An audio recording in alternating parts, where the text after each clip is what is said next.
Hello guys, we are back with our next lecture. In this lecture, let us go through the next question. Okay, so this question belongs to GATE CSC 2017 set to 2 guys. The given question is consider a socket API on Linux machine that supports UDP sockets. A connection UDP socket is a UDP socket on which the connection function has already been called. Okay, so which of the following statement is true? Okay, a connected UDP socket can be used to communicate with multiple peer simultaneously. Okay, so this could be somewhat correct up to some extent. Similarly, moving on to the second point, that is a process can successfully call connect function again for an already connected UDP socket. Okay, so basically this question is directly related about UDP socket concept, right?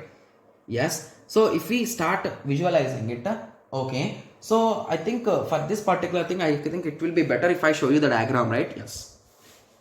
Okay. So once we are connected with the server, so basically you will start at socket blind listen and accept.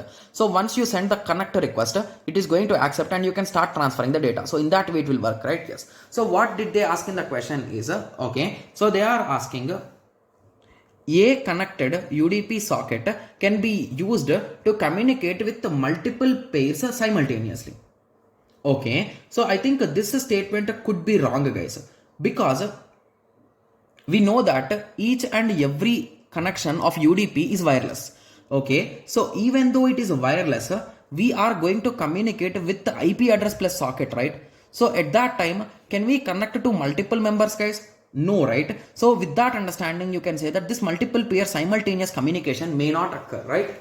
Yes. So now you got some basic idea, right? Yes. And what does option 2 says? A communication can successfully call connect function again for an already connected UDP connection.